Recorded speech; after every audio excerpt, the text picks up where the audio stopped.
that going just so that I have this recorded so we can get this posted. Again, Eric Preuss with the Iowa Department of Public Health, and welcoming you to today's webinar on IPN Expectations for Problem Gambling Treatment Services. So a little bit, some of you may be using Zoom for the first time, and this is, there's the interface that it's at the bottom. One thing that if you've joined by computer, I've muted you, you can simply click on the little mute icon in the lower left-hand corner to mute, unmute yourself. If you've joined us by phone, which I see some of you have, you also have the ability to use *6 on your phone to talk. If you've got questions, feel free to use this little chat icon and put your questions in there. If you would need to send a message, be willing to do that. If you have joined by phone, one of the things that we do ask is that you do put your participant ID. That helps us track what's going on for each individual, so we just don't see phone numbers. We can actually tie it individual.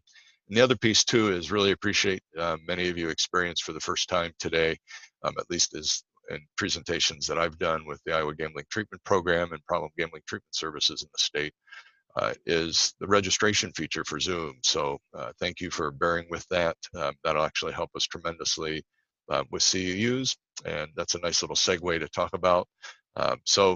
Before I go to talking about CEUs, so expect that registration piece to be part of each of the webinar series. We'll try and send out an updated listing of the webinars where you can pre-register and have that taken care of ahead of time instead of like right when you log in like you had to do today. So look for more information on that. As far as CEUs, as I mentioned, the registration is required to enter the webinar, so we do have your name and an email address. We will do a poll at the end of the webinar to confirm a desire for CEUs, and then we'll use that to those that would wish to like to have CEUs. Need to admit another person. And then handouts, I shared that via the chat feature on the side. The PowerPoint is in there, as well as the IPN provider manual. There are a couple of, there's a data entry matrix in there. I gave you the Your Life Iowa annual report, and I think there's the iSmart data entry and user guide is there, which will reference some of those as we go through things today. Okay, well, with that, I'm going to kind of go over the agenda for what we've got. We are scheduled to go to 3 o'clock today, but again, feel free to ask questions as we go along today. Feel free to unmute yourself and ask questions, or you can ask questions via the chat. I'll try and keep that monitored as we go through things. But really the purpose for today is to go over some just really the basic expectations for the integrated provider network, RFP expectations regarding the provision of problem gambling treatment services. So we're going to review some of the eligibility pieces, highlight the changes. I know we've had some questions regarding eligibility already that we're working through some of those, and I'll highlight those here shortly. We'll do a brief overview of services that are being offered through the RFP. Then also be looking at again, a very brief overview of iSmart, where you can get training on iSmart and view how to use iSmart as far as the problem gambling domain is concerned. We'll talk a little bit about integrated care and what does that mean for a dual enrolled patient that might be receiving substance use disorder, mental health, and problem gambling services at the same time. We'll review some of the counselor patient resources, and again, more of a 30,000-foot view there, but to let you know where you can look for more resources, because certainly the next 5 webinars will do a deeper dive into some of those. And the intent of each of the webinars is to keep at a fairly high level, really trying to, I've been using this phrase tabula rasa a lot, of having everyone start at the same point. So we're really trying to provide that, attempting to provide a foundation from which everyone can build upon and build their level of expertise in working with problem gamblers in the state of Iowa and their family members.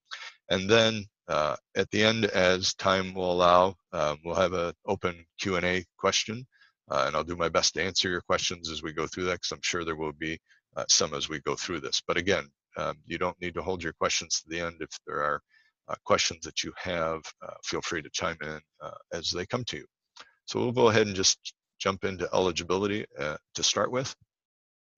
And much of this language comes directly from the Iowa Provider, or the Integrated Provider Network manual, which was in the zip folder that I had shared with you earlier via chat. And when we look at problem gambling treatment services, these are treatment services that are intended to support Iowa residents who are not eligible for Medicaid, do not have insurance, and do not have access to other resources to pay for needed covered services. And this is a change starting in January from the previous RFP for problem gambling treatment services. Prior to January 1, 2019, the state was the only payer of problem gambling treatment services and has been that way pretty much since 1985. What's happened with the growth of managed care organizations over the last 5 years is that we now know that Medicaid will provide payment for the provision of gambling treatment services if you are a qualified individual. And we also know that there are third-party insurance that are also reimbursing for problem gambling treatment services. So now the way the funding works is that you must bill those third-party payers first, and then if reimbursement is not able to be received from those third-party payers, then IDPH can be the payer of last resort and be billed for those services. I kind of said some of that already, but just for the rehash, so they must apply all available funding from third-party payers prior to determining a patient's eligibility for contract funding, and it must assure services are paid by the correct payer. And we'll talk a little bit more about that when we get to iSmart. Additionally, Iowa residents who meet the requirements are eligible to receive the treatment license program services for patients and other covered services for patients, and may receive such services from the contractors of their choice. And you'll see that when we talk about the services. So the other eligibility conditions here are, and again, new as of January 1, 2019 for all gambling treatment services. In the past, these criteria only existed for recovery and support services, which have been are very much more limited in the new scope of the new RFP as of January 1. So they must have income at or below 200% of the federal poverty guidelines as published by the U.S. Department of Health and Human Services, and are not insured, or third-party payment is not available to pay for those services. So the contract funding can pay for licensed program services that are not covered during a gap period between enrollment and Medicaid assignment to managed care organizations because of the Medicaid B3 services requirements. And those Medicaid B3 services requirements actually only apply to substance use disorder services. So there still could be a gap period if you have a qualified individual to be eligible to receive reimbursement for those services. There still may be a gap, and again, if you're in that gap, then IDPH can be the payer for that. Contract funding can pay for substance use disorder residential license program services for patients that are not covered under the Iowa Health and Wellness Plan. Now that's specific to substance use disorders. I know we've had a couple of questions that have come in already about residential problem gambling treatment. And this current state, the way that we are, there is no funding in the current RFP or the IPN contracts for problem gambling residential treatment, but we can be creative on some things regarding that. So certainly if you are working with a individual who is struggling with their gambling and would benefit from a residential setting, then please contact the IPN and we can have some discussion about that. One of the other questions that has come, I wouldn't say frequently, but we've had it asked a couple of times, is the consideration of taking gambling debt into trying to see where that fits in as far as the 200% of federal poverty guideline. And we are currently seeking an AAG opinion. We've created some proposed language that's very similar to the language that we had used previously regarding recovery support services, where the gambling debt could be taken into consideration to see where they would fall on that sliding fee scale. And again, another piece of note, again, I've had some conversations with people one-on-one on this, has been the historic relationship of individuals who have sought treatment in the state of Iowa, with the state being the sole payer of those services prior to January 1 of 2019, that even though they were providers were contractually required to use the sliding fee, it wasn't uniformly always used across the board because they were receiving full payment. And under the IPN, you still receive full payment for each of the services. And again, the language within the sliding fee piece is that they may choose to put a copay in place. So let me stop. We got a question. So from Rich Mullins, she says, if a patient completes a gambling screener assessment that gets transferred to a residential setting, will the alternative site need to do an additional assessment for data collection purposes or vice versa, leaving a residential that did an assessment and gambling treatment to the referring agency? I'm not sure that I'm totally understanding the question, Rich. Basically, what I was trying to get at is, what if they came from, like, just say CETA, for example, okay, and they already did an assessment and were getting provided gambling treatment. They come to our residential program. Would we do that whole entire process over again because they'd already be kind of already in the system and doing those type of things, but not shared with us? So a clarifying question, Rich. Are they coming to you for residential treatment and you're planning to provide gambling treatment services as Correct, part yes. of residential treatment? Yes. Yeah, with the way iSmart currently works, unfortunately, yes, there would need to be another placement screening done at the time of admission to that residential treatment. And what Rich is talking about is, it is conceivable, and again, this is where you would want to send an exception request in for us, Rich, that would say we have an individual that's in residential treatment and we are going to be providing gambling services as part of that residential, which would not be potentially included in the per diem for the substance use disorder treatment. And so that's where you would ask for a exception request so that we can review that and give some guidance. Does that help, Rich? Yes, exactly. Perfect, great. Yeah, just feel to jump in, and if I don't see your question come up on chat, feel just to jump on in. So looking at overview of the services, they fall in basically 4 categories.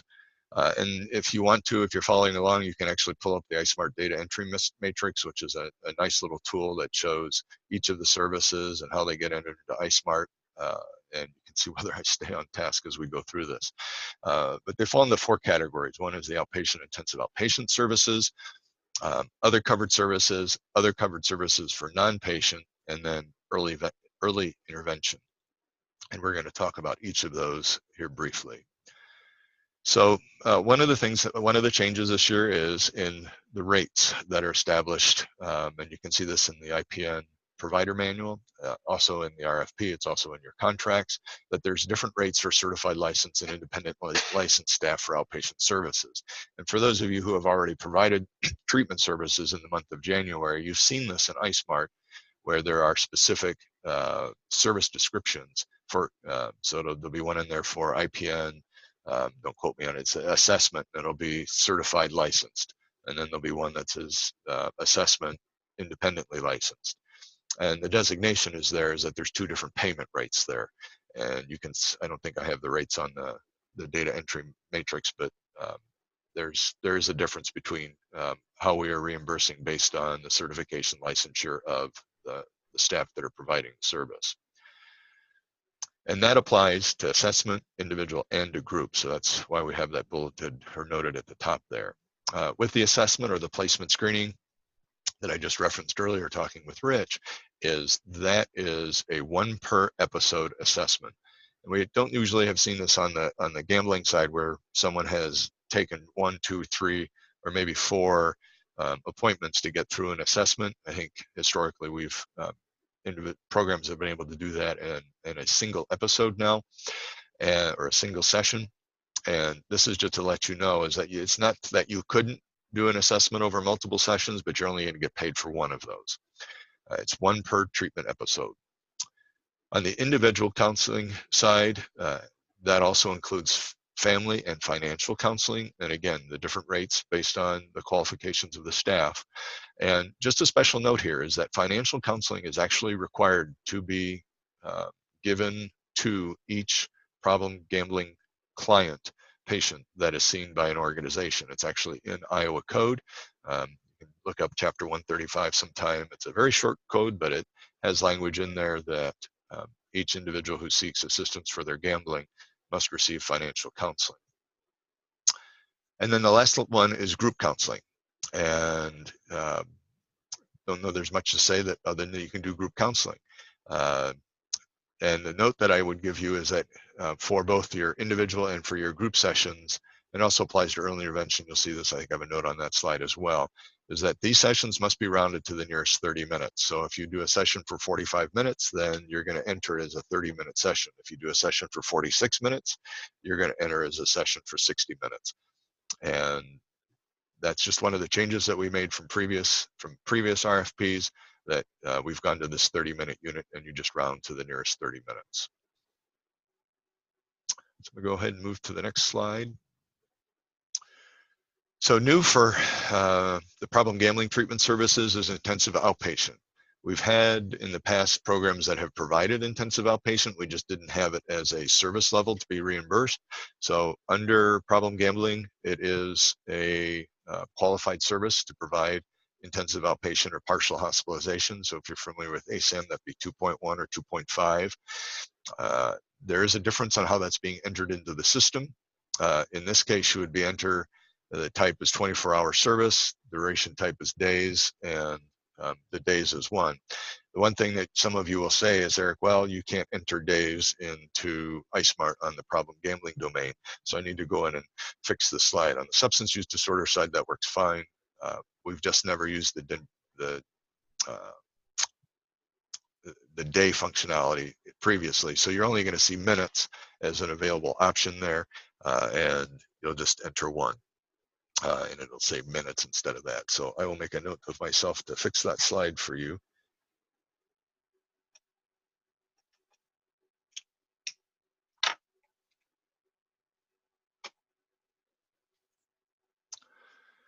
And then there are other covered services. So we went over the outpatient services. Then there are these other covered services that are also covered under the gambling funds that are available in that section of the IPN contract with each provider.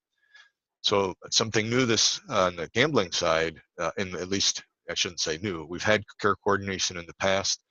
It was actually a unit rate that was billed on an actual interaction and actual service.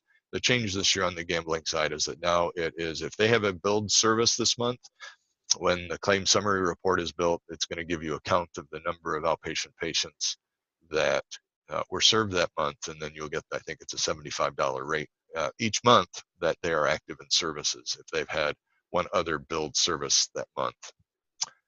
New is the opportunity to provide for medical evaluation. There is also a telehealth option with this. It's limited to one patient per episode of care.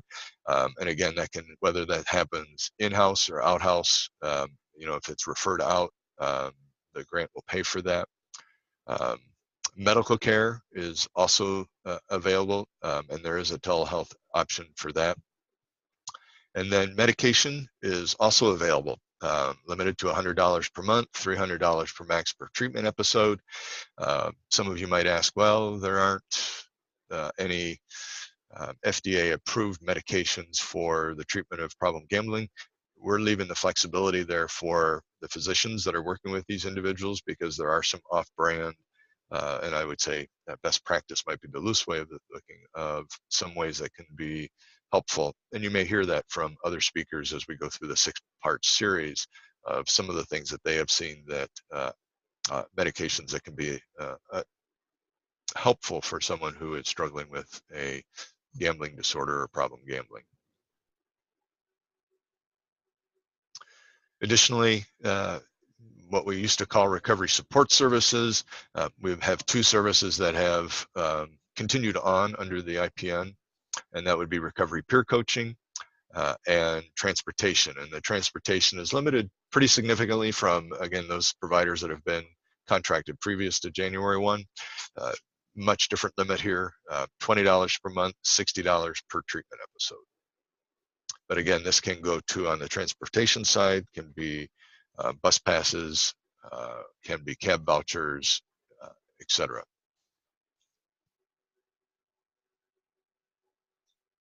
I want to spend a little bit, have a couple slides here on early intervention just to talk about this.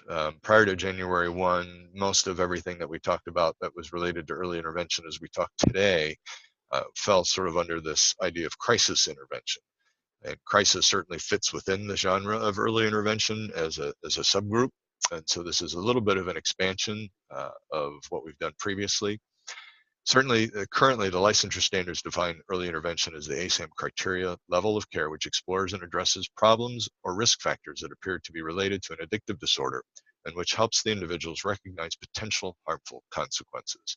So we use that as the umbrella to determine what potentially might be early intervention services that can be billed to the contract. So here's a couple of ideas. And again, this comes directly from the IPN manual, provider manual.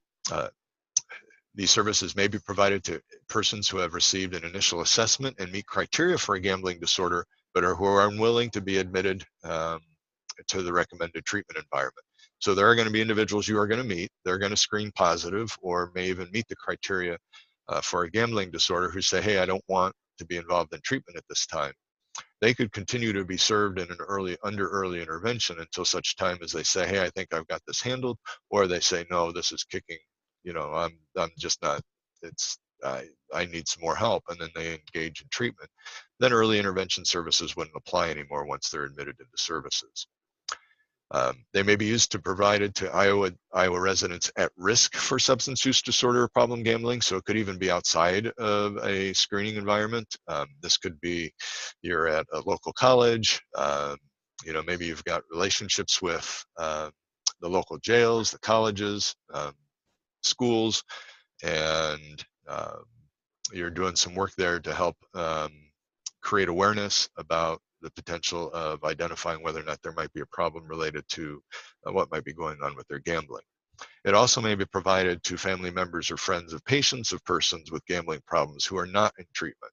So this even broadens the scope a little bit, that you can be providing these services to family members, to friends, to concerned others that are looking to help support an individual who might be struggling with their gambling.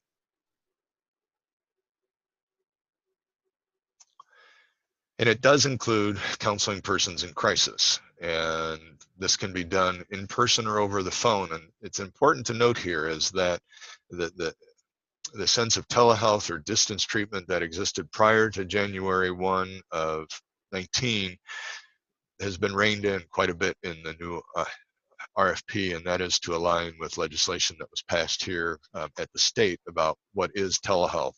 So the only services I've indicated so far that are available via telehealth are the medical services, and then counseling persons in crisis. So these would be billable services under the current contract, but the individual counseling or group counseling that we used to allow to happen via technology is no longer allowed under the current IPN as it stands as today. So this counseling persons in crisis, this would also include the Your Life Iowa 1-800-BETS-OFF warm handoffs. For those, some of you have asked some questions. I know we're busily getting some other, sorry, I had to admit someone was coming in late, so hopefully they weren't waiting too long. Sorry about that, Megan. I was talking about warm handoffs. So as of January 1, the previously funded IGTP providers, Iowa Gambling Treatment Providers, are still providing this warm handoff coverage from Foundation 2. So they have staff that are on call 24/7, 365, and are covering all 99 counties. We're going to be looking to expand that also to substance use disorders, and that's coming. In fact, we just scheduled just right before this call that we'll be having a warm handoff orientation for the new providers and old providers, since it's also an expansion. And that'll be happening on February 26th, and we'll certainly have more information. And there's a link there actually when you download the slides that you can get that Google invite. But we'll send more information out through the IPN email on that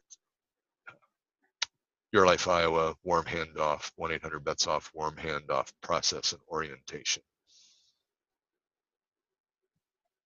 Maybe I'll say a little bit more on that as well. That this, especially when we're looking at the individuals that might be calling via Your Life Iowa or 1-800-BETS-OFF. And why I say Your Life Iowa and 1-800-BETS-OFF is that absolutely problem gamblers or individuals who are struggling with their gambling are calling 1-800-BETS-OFF for their family members, but they also could be calling the Your Life Iowa number as well, as we continue to increase brand awareness for Your Life Iowa. So it's all about building relationships, and I think many of you know this. I'm preaching to the choir that first interaction with someone who is struggling with an addiction is very, very important. And even if they don't agree to maybe participate in services or to come in, they're under early intervention. You can continue to have phone conversations with that individual, or schedule time with them to meet with them, to work with them based on where they are, might be in their stage of change, to create some motivation for them to take a next step to get help for themselves or for their loved ones, depending on what the situation is. So early intervention tracking, again, prior to January 1, all of this tracking for early intervention and crisis services was going into iSmart. It's a little bit different under the new IPN. So if you are collecting information that would be enough to create a client profile within, or a patient profile within iSmart, then we certainly encourage you to do that. And then you just create the crisis within iSmart, and then you enter the encounter as listed here. The crisis, individual, group, or family note. The duration is minutes, and then round to the nearest 30-minute increment. If a patient is not being identified or is not comfortable with providing that information to you to create a client profile within iSmart, then that'll be tracked internally. The use of the old crisis call log has been turned off, which some of those previous providers have found out that it is now read only to see their previous history that they had entered in that crisis call log.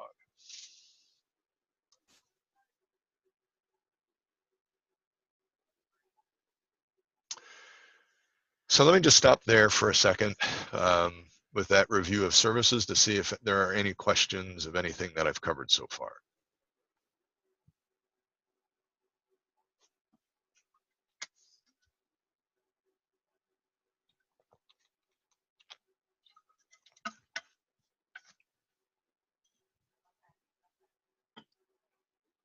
Okay, well, hearing none, then we'll go ahead and move on. So I'm going to do again a brief. So Vicki just put a call in. Can you have ongoing early intervention phone calls? Yes, Vicki, that is an affirmative on that one. So as you're building a rapport with that individual to help them take the next step as needed, that can all exist under early intervention. My challenge, but my encouragement to you would be that there be some sort of plan in what might be going on there, and that be an agreed upon plan with the individual, just from a documentation standpoint, that we're seeing that there's either progress or progress not being made, et cetera, as far as whatever the goal for the continuing to have those early intervention sessions. Does that help, Vicki?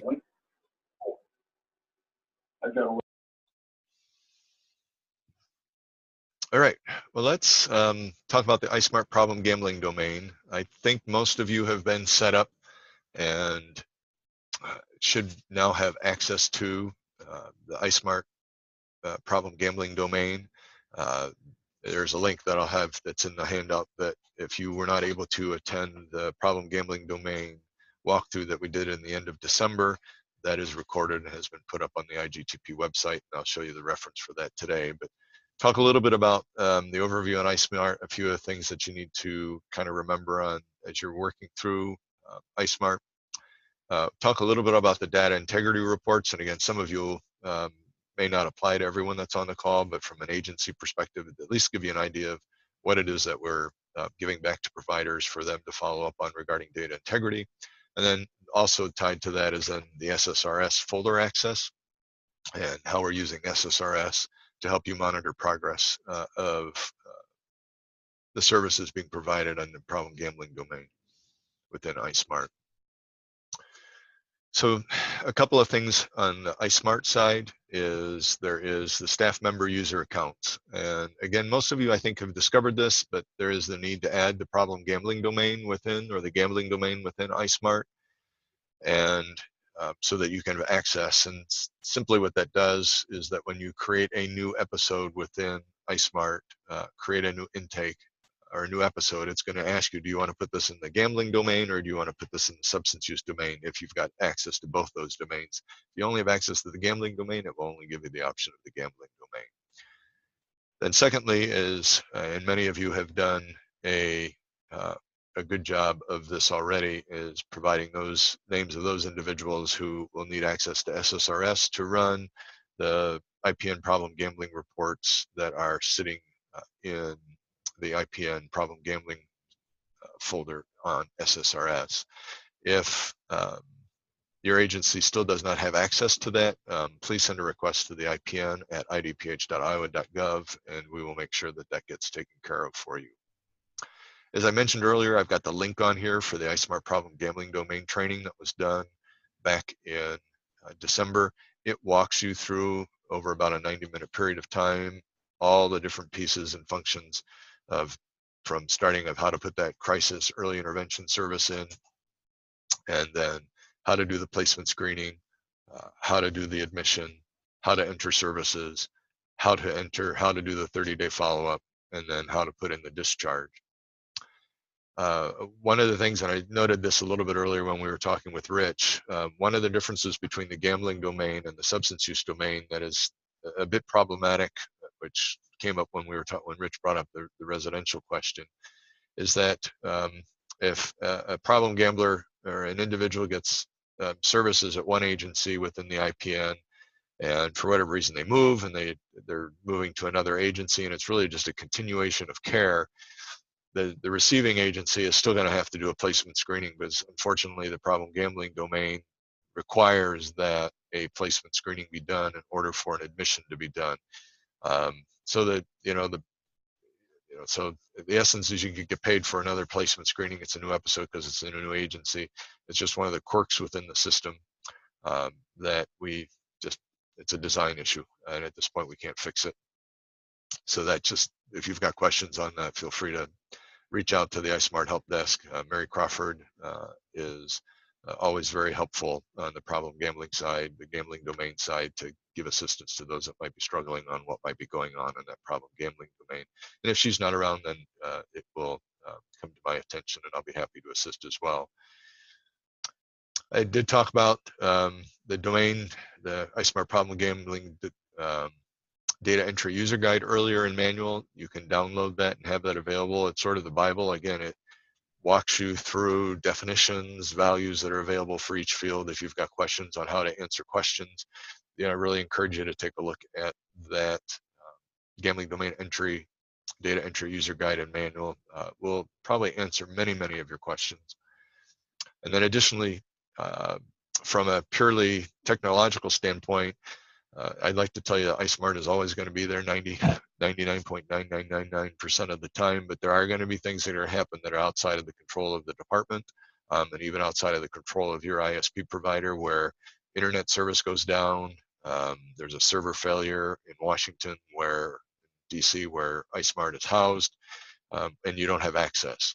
So my encouragement is to each of you is to use this link or go to the IGTP website and actually download the problem gambling domain data entry form so that you have those in paper form or put up on your computers. I think Mary's done a great job putting these in Excel, so you can just put the information right in there. And then when you have access to iSmart again, you can just go ahead and put that information into iSmart.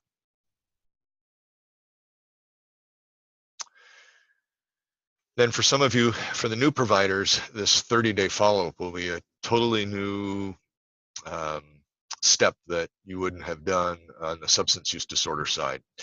And that is what we call our 30-day follow-up. Originally, this was created, 10 years ago or so, to get another point of data collection, because 10 years ago they were having issues related to people would come to maybe 1, 2, or 3 sessions, and then they would come back. And so we never got a sense of how were they progressing in treatment. And so they implemented this 30-day follow-up.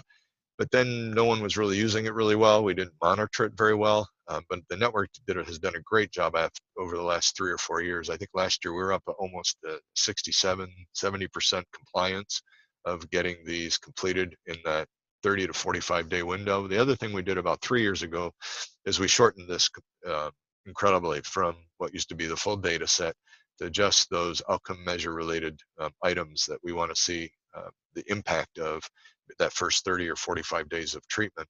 And if you're interested in reading about what does that look like, you can go to the IGTP website. The link's a little bit later in here, and look under the report section and look for the Iowa Gambling Treatment Outcomes, and some very, very good information in there that shows the impact even in the first 30 days of treatment for someone who's engaged in services. So it's really been helpful. And the other piece, this 30-day follow-up, is a service you can bill for. So you can integrate this right into your service. At this point, we would allow that to be done by phone, but it's kind of gets that, is that telehealth or not? The preferred would be that you do that, individual, but if we're getting to a point where let's just get her done, we would be okay with that session being done by phone. Got people that are bouncing in and out here, so hopefully. So welcome back. All right, so let me see. Let me just pause there real quick to see if there's any questions on the iSmart overview or on the 30-day follow-up.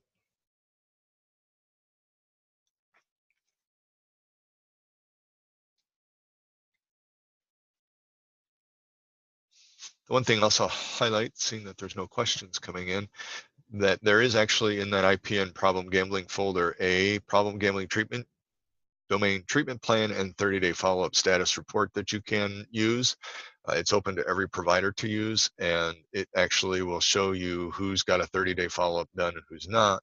And for those of you who have not done a lot in the iSmart problem gambling domain, there is a treatment plan function that exists within iSmart, within the problem gambling domain, that can be used. And if you are using the treatment plan functionality, this report will actually tell you when the next treatment plan review and done. We worked with a couple of agencies getting this done and perfected it, and I think we perfected it and now have made that available, and I think it's been very helpful for the programs that have used it. So feel free to take advantage of that report. So I'm going to move on now to talking about the data integrity reports. Not a whole lot to discuss here other than that we've developed a series of monthly and informational data integrity reports that assist programs in managing and monitoring of the data within the iSmart gambling domain, and assist with the Iowa Grants claim submission process. And some of you have already started to use those reports in such way. These reports can all be found in the provider reports folder, IPN problem gambling treatment reports. There's here not intent to go through each report and how they can be used, because I might bore some of you to death, but they're there to be used. We have some updated reports that we need to do, because you'll go in there and you'll see some that'll talk about recovery support services and that type of thing. And those reports don't currently apply to the new IPN, but they're still being used based on services that were provided up to December 31st. So as soon as we get through the month of February, we'll remove those reports out of the folder. And we'll also be having a new data integrity manual coming out soon. And again, we're waiting to release the new manual so that it doesn't conflict with what we have in there as we're closing out the previous grant period. But those are available at the www.idph.iowa.gov and then / or /IGTP and then / treatment.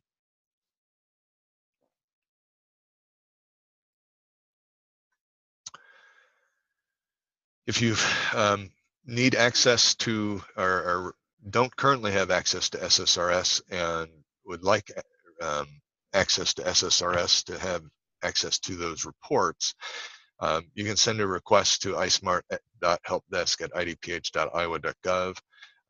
We must have supervisor approval to do that.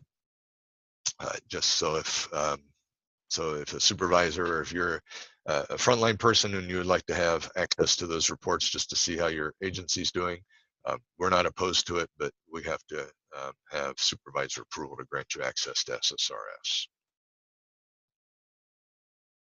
So I'm going to stop there. Any questions on SSRS or data integrity reports?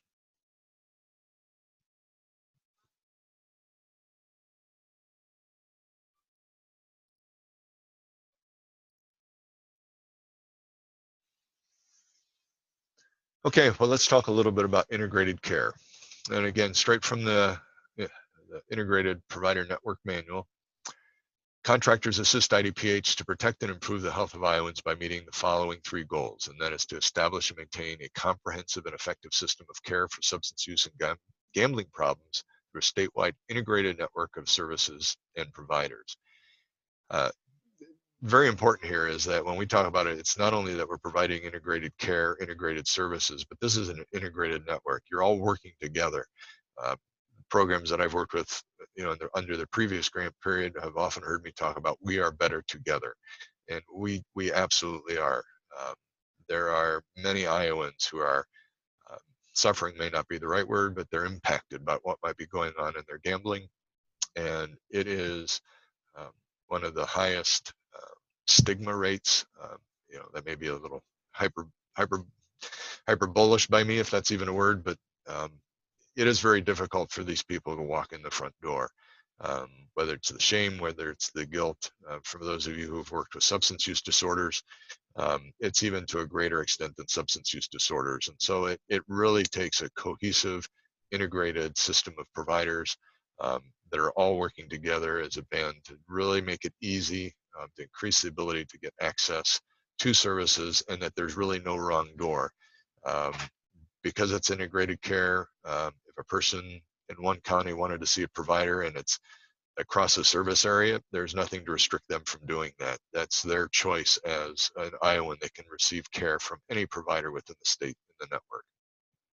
The second goal here is to reduce substance use and gambling problems through public education, evidence-based prevention, and early intervention services. I left that one in there because of the early intervention services. This is a key piece of activities that you are doing.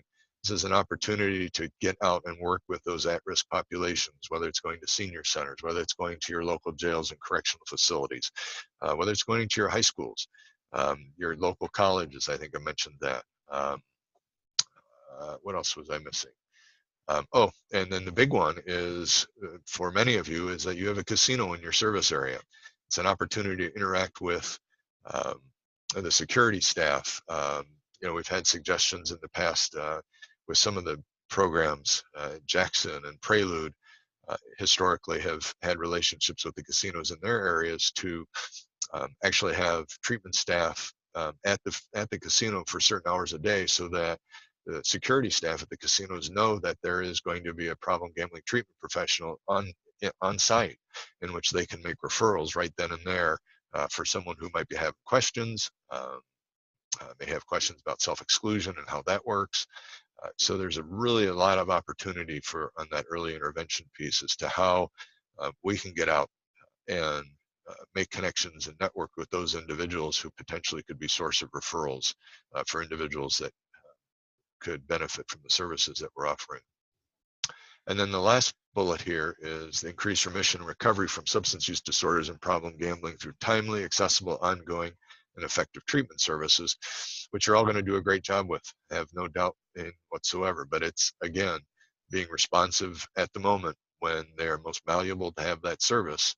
That's why the 1-800-BETS-OFF calls, the Your Life Iowa calls, those early intervention services, because you may be in just the right place at the right time, at the right moment, for someone to say, yes, it's time.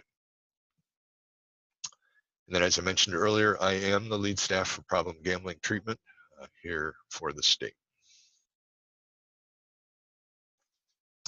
So when we talk about integrated care, additionally, something else to consider, and again, those of you who have worked in the field know this, there's a very high comorbidity between mental health, substance use disorder, cigarette use, and those experienced with symptoms of gambling. No matter which way you come at it, whether you're working with someone who's struggling with their gambling or someone who's struggling with their substance use, their mental health, or their tobacco use, or now vaping, their use of nicotine, there is a very, very strong relationship. You look at substance use disorders, 77% of those individuals smoke. When you look at, and that's compared to, I think it's 16% of the Iowa population in general. Don't quote me on that percentage, but I think it's like 13 or 16%. When you look at alcohol use and gambling, very high comorbidity. When you look at mental health use and cigarette use, very high comorbidity. When you put all three of these together, you've got someone that is really going to need an integrated approach to care. And again, I know I'm preaching to the choir here on the clinical side, but dealing with everything at once works best. That's what research has shown with spirits. It's not like, well, we have to stop the smoking, or we have to get the mental health under control, or we got to get the drinking stopped, or the meth use stopped, or we need to get it stop going to the casino. No, it's how do we work with this all together? But again, being receptive to what is the recovery journey that the patient is identifying that they want to go on, and how do we work with them side by side to be a guide for the recovery pathway that they've chosen.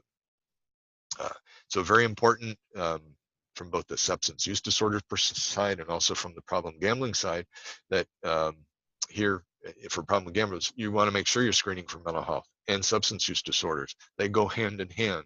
We don't want to have the same thing that has happened historically, where we have individuals, if you heard Michael Burke speak a couple of years ago at the governor's conference when he did the closing, I think it was 2 years ago. If you've not ever read his book called Never Enough, I think I've got it over there somewhere, not easily to show you.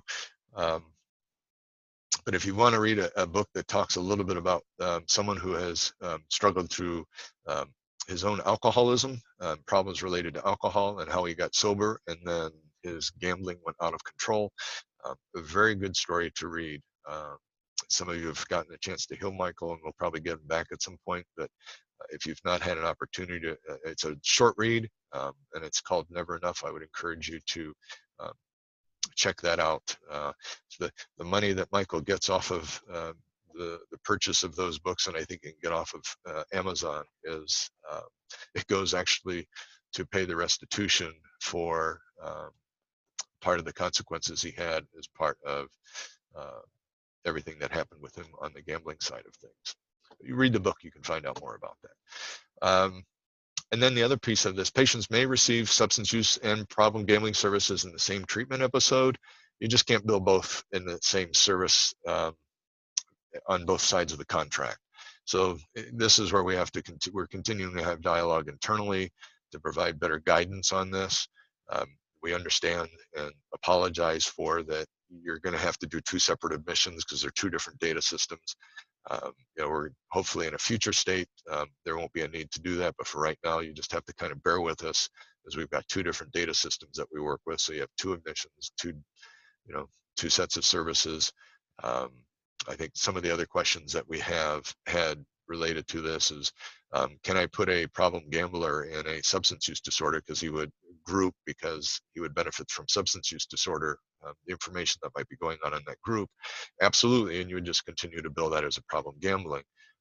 Unless at some point in time you said, hey, we're going to also treat him for a substance use disorder, then you would admit him as a substance use disorder client and again bill services accordingly. So again, if you have questions on that, feel free to ask. As I said, we're trying to develop some guidance on that to be clearer, and please understand, we understand the burden that is to have it existing that way, but that's what we have to work with right now.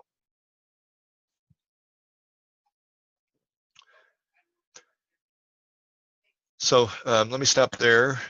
Any questions on topics related to integrated care, comorbidity, etc.?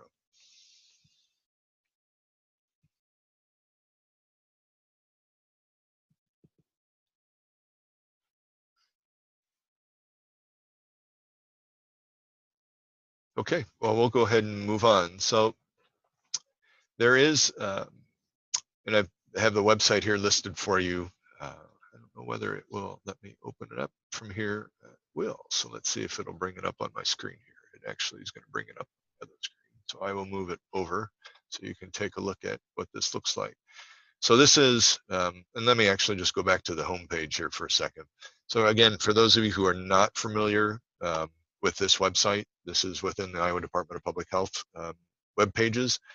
This is the specific Iowa Gambling Treatment Program. So you'll see that up here in the URL. It's just the idph.iowa.gov and then /IGTP for Iowa Gambling Treatment Program.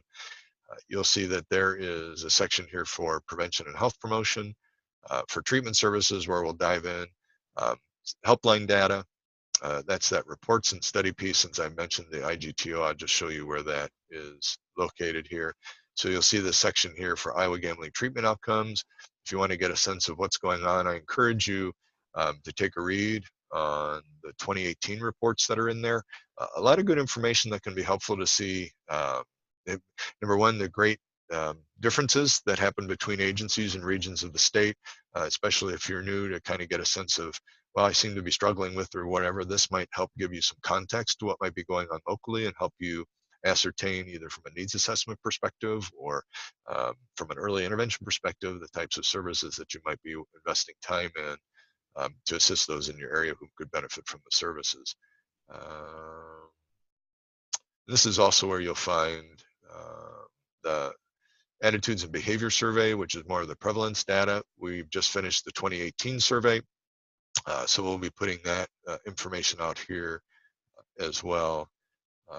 There's some information on the Iowa Gambling Treatment Program annual reports. We do have the 2018 ones available. I just haven't posted them yet, so that's on my to-do list.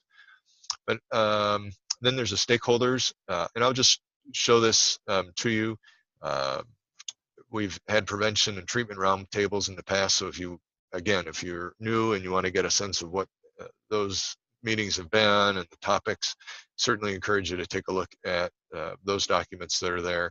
We're still working on what's going to be the format going forward as far as prevention and the treatment support roundtables, but the stakeholder calls have been scheduled and will continue, and if you would like to be on that list, you can just go to this page and click here to subscribe to make sure that you get any announcements that go out via the stakeholders. There's also a training section that talks a little bit about where you can potentially get additional web CEUs, training, broad list of things here, as well as recorded previous webinars that we've done. They are here as we just did this looking to the horizon trends in problem gambling prevention and treatment recovery services with this series that we did last spring. That is here, and then some ones that date back to about 2015. Again, there's one here on medication assisted treatment. Again, these are all resources for you to use and to take part in. And here's actually the Never Enough presentation that Michael Burke did last February, a year ago. So that might be something to take a look at and a listen to, as well as the other ones that are in here. Then there's an additional resources tab, which just is listing like the GA pieces and that. So what I want to do is just kind of walk you through the treatment piece a little bit and reference a little bit more particular pieces that are on here. But it's going to list the clinician tools, financial tools that we've got, and these are tools that they're listed here is that we've vetted these over the years. They're not all evidence-based practices, and so please understand that the only evidence-based practice that's existing as a resource for the treatment right now is the use of choices, and we'll talk a little bit more about that here in a little bit. But these are things that can be assisting to you as a clinician to saying, hey, I want to get some more information. What are some best practices?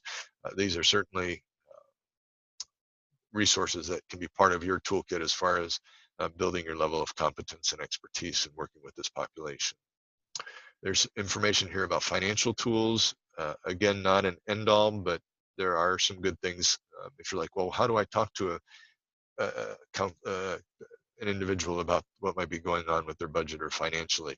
There's some good tricks of the trade in here, and certainly in a couple of weeks we'll have Alistair Schwab talking a little bit about more of the legal and financial ramifications and types of things of how do you go about talking with that with a family and with a problem, someone who's struggling with their gambling.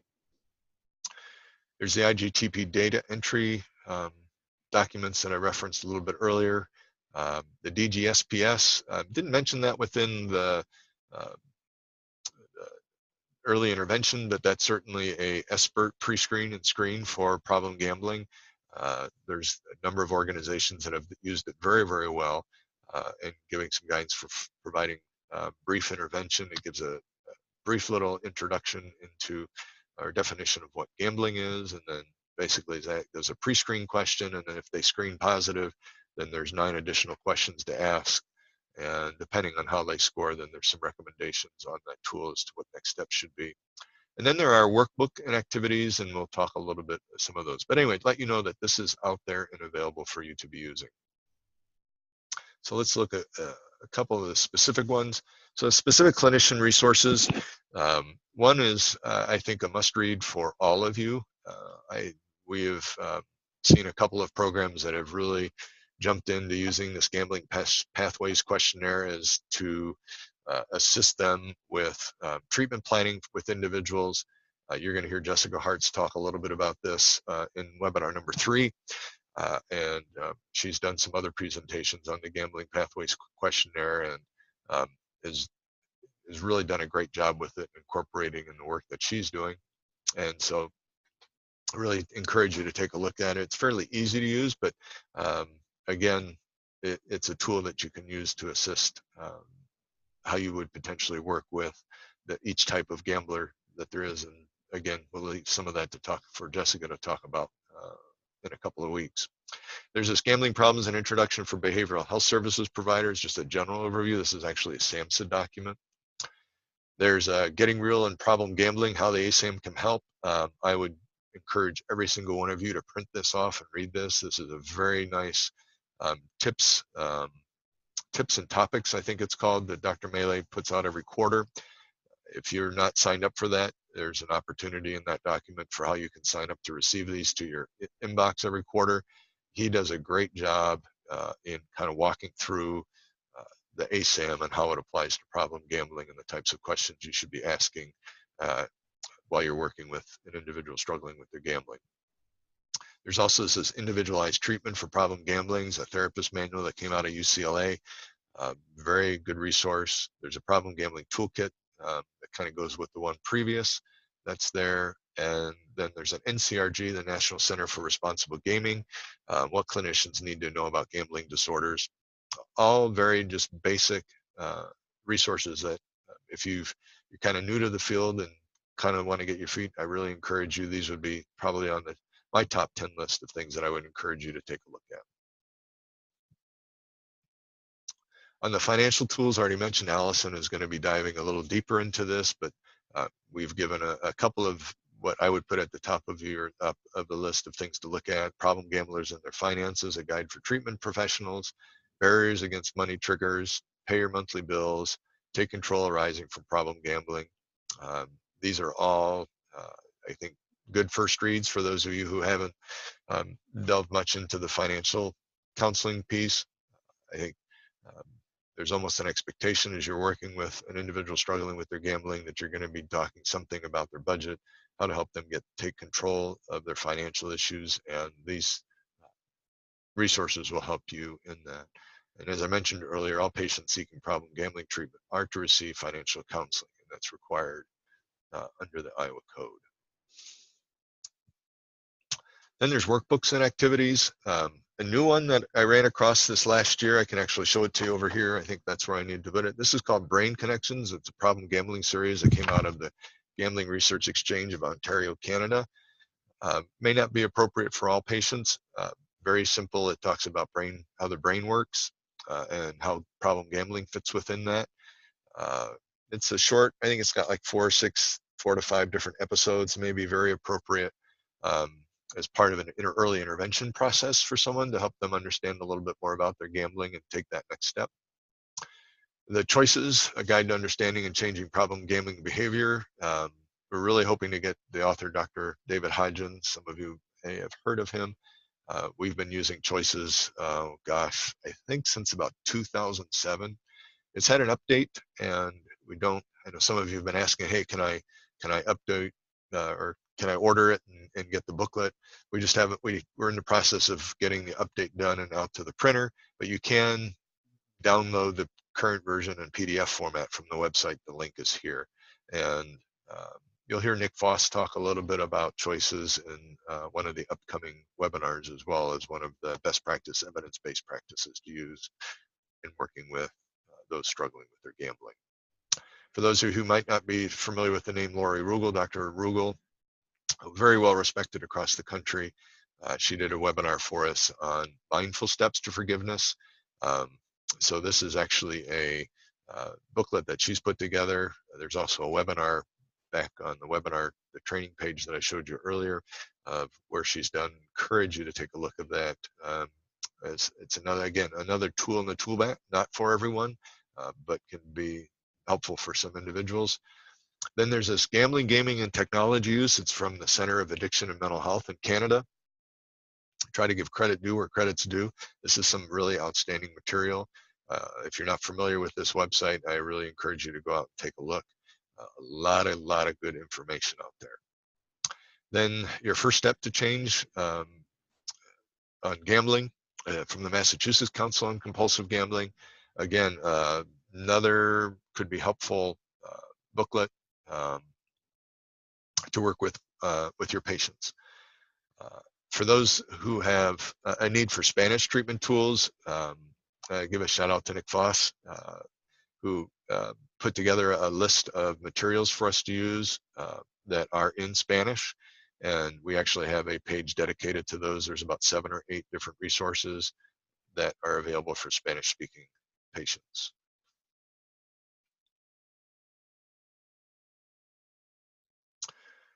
So another resource, and can't toot this horn loud enough for you, is that Your Life Iowa is also a resource for your patients, and because they're available 24/7, 365 for support, for information, and for after hours contact with providers. Many of you have after hours people that are on call, but sometimes some of you don't. And this is a way for, if they find themselves in a bad spot, they need some place to call, absolutely, they can call Your Life Iowa. They can text. There's online chats available.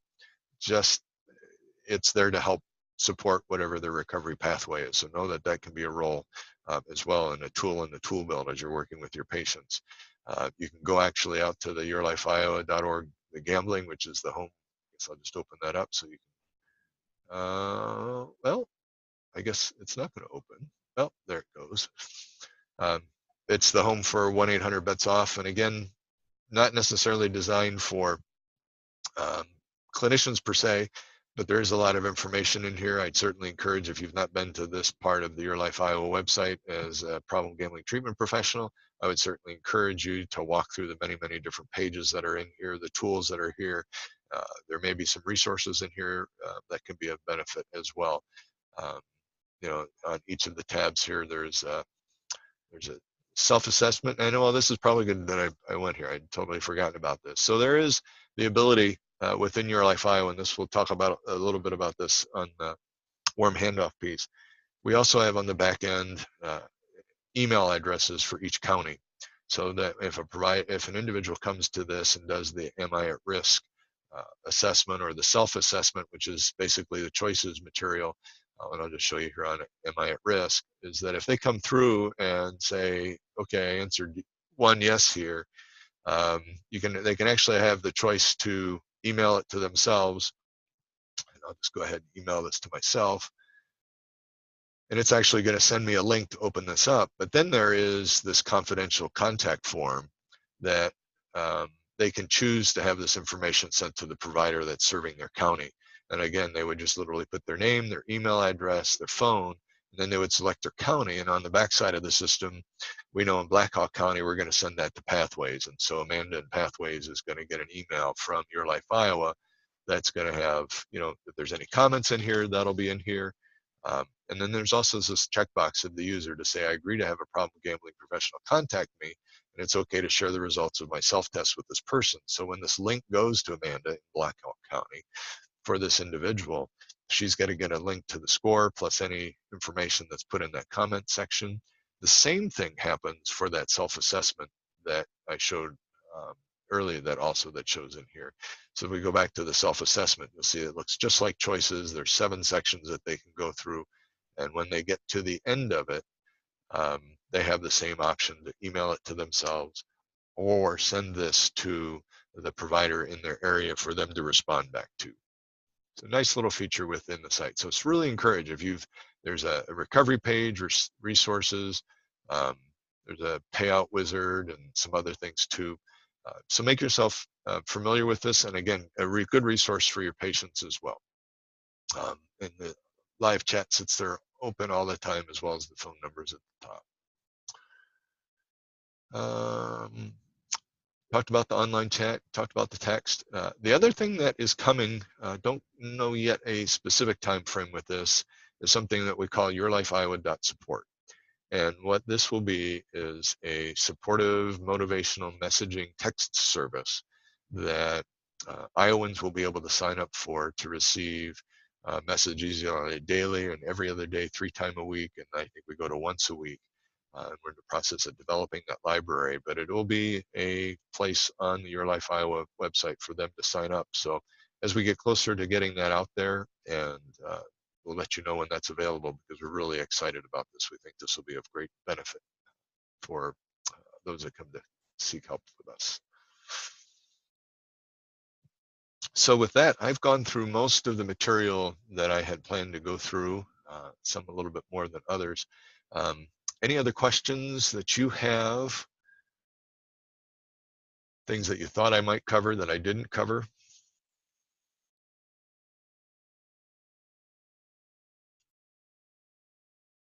Remember to unmute yourself if you'd like to ask questions.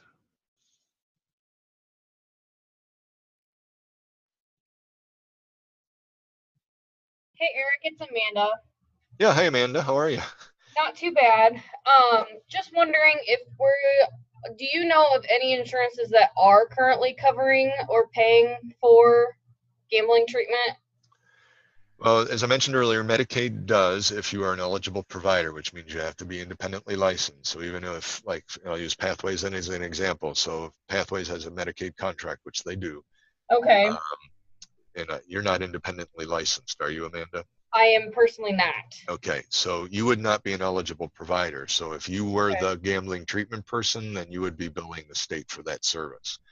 Now, if the person, and it could be the same thing with other third-party insurance. I know that we've seen some Blue Cross Blue Shield pay and some United Healthcare pay, but again, it's being familiar with the panel system that they have and whether or not providers at the agency qualify for the panel to be reimbursed. If there's no one at the agency that can be reimbursed for those services, then IDPH would be the payer. Okay. And then I guess the other question is, like, as far as certified, licensed, do they have to be certified or licensed in gambling, or can they be a CADC as well?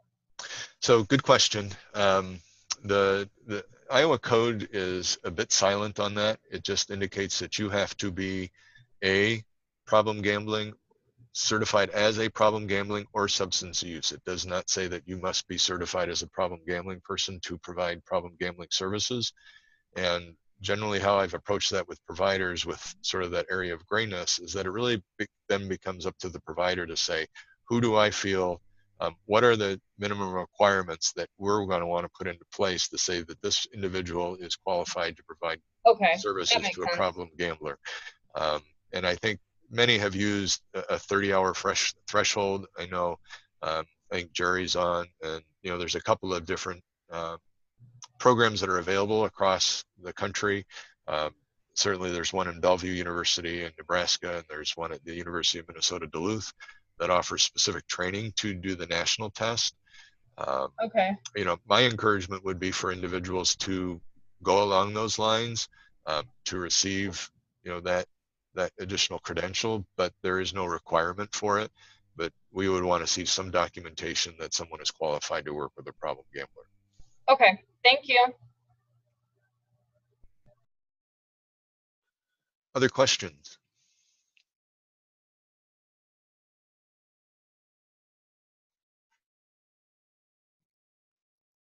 Hey, Eric, this is Nicholas. Hey, Nick.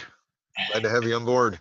Yes, I just wanted to know about the exception request. So we have, as you know, at ADS, we oftentimes have clients that are in a residential treatment program, and we'll provide the problem gambling outpatient level of care to them. So you need us to start, before we can start seeing these clients, we need to have an exception request to IDPH before we can do anything with them? Yes. Yeah. Okay. Yeah, and that is a change previous, Nick, because in the current IPN manual, there is no gambling treatment for residential. So that's why the exception request needs to be entered. Hey, Eric, this is Richard. Yeah, hey, Richard. Do you know how, off the top of your head, how long that exemption would take once it's submitted? I think our goal is to turn that around in a week, I think, is what our Okay. internal process is for that. Excellent. Okay. Thank you. Is that a form? Is that I emailed the IPN at IDPH email address. Do I need to seek that through Iowa Grants, or can I email that and get the form? You can do the exception request through the IPN. You just want me to email it, or is there a form? Yeah, there is a form. So Okay. there is an exception request form, Okay. and it's in the IPN manual. Okay, gotcha. Okay. Is there an electronic form outside of that PDF document that can be sent? I believe so, Nick. If you send a request in the IPN, they'll get that to you. Okay, I did. So, yep. Thank you. Good questions. Eric, this is Vicki. I just want to make sure I understood what you said about clinicians' credentials needed for Medicaid. If I understood you correctly, those folks would only be covered if the provider was licensed at an independent level. Is that correct? That is my understanding, Vicki, of what I have been told over the years as I've worked through this. So would you, if the provider isn't licensed at an independent level, would we still need to bill Title 19 to get a denial before we build that's a through good question. IPN? If we're verifying, Vicki, that in fact you cannot be reimbursed, then it doesn't make sense to submit and get the denial. Why don't you go ahead and submit that to the IPN and let's get clarification for that. Okay, will do. Yep. Thank you. Yep. No, good question, Vicki. Thank you.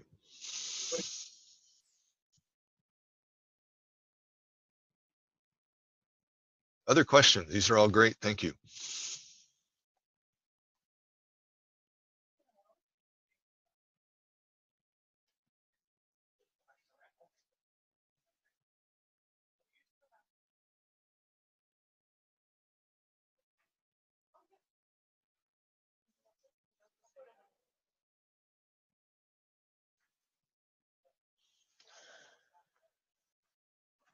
Okay, well, hearing no other questions, I want to thank each and every one of you for being on the call today. I will go ahead and put up the polling question here. Let's see, I got to figure out how to get off of my screen here. So bear with me here. I need to get into my, oh, where'd everything just go? Hold on a second. So I'm going to go ahead and launch a poll. So if you would like to get CEUs, you can, oh, look at that. Everyone's jumping and says, I want my CEUs. So I'm going to leave this open until it looks like everyone has gotten their votes in. And again, appreciate that you have been on the call today. As I mentioned earlier, this will be recorded and we will get this posted. Not sure where it will be posted, but we'll either have it on the IGP, but we are in the process of putting an IPN web pages together, and this may go there as well. So we'll leave this open a little bit longer. For those of you who are feeling like they're done and you voted, I wish you farewell and look forward to working with you. And again, please feel free to reach out through the IPN email if you've got questions, and we'll be happy to follow up with you. Eric, this is Vicki. One quick question. Becky Panzergro is here with us as well, and we only registered myself. She would like CEUs. Do we need to somehow register her, or how should we handle that? Just go ahead and go ahead and go through the chat and just put name and your email address and agency, and I will make sure that the CEU, and just say I'm requesting CEUs, and that way I will make sure that we get that taken care of. Thank you so much. Yep. Have a great day. This is good. Yeah, and that would be for anyone else. I got a couple notes that you're not seeing the poll. I apologize for that. Just go ahead and via the chat, I'll leave it open here for a couple more minutes, and just type in your name, your agency, your email address, and that you would like CEUs, and I will make sure that we get those CEUs out to you. Maybe give us up to 30 days to get those out to you, and we'll make sure that we get those out as timely as we can. Hey, Eric, I have a question for you, Sure. just really quick about residential clients. So how should I go about then if we want to proactively identify people in residential that, well, I guess we've already done that in the problem. Never mind. I just Yep. answered my question. Yep. Forget it.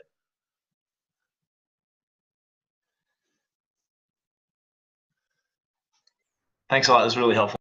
Yeah, great. Glad you were able to be on, Nick. So we'll leave. I see people are still doing some chat pieces here, so I'll leave it open. I'll go ahead and close. Looks like everyone that was going to vote has voted, so I'm going to end the polling there. So we've got that. And so I'll just kind of wait on here to people sign off here. So if you're done for the day, go ahead and feel free to just go ahead and sign off and end your session on your end, and then I'll know when to close the chat here as people disappear.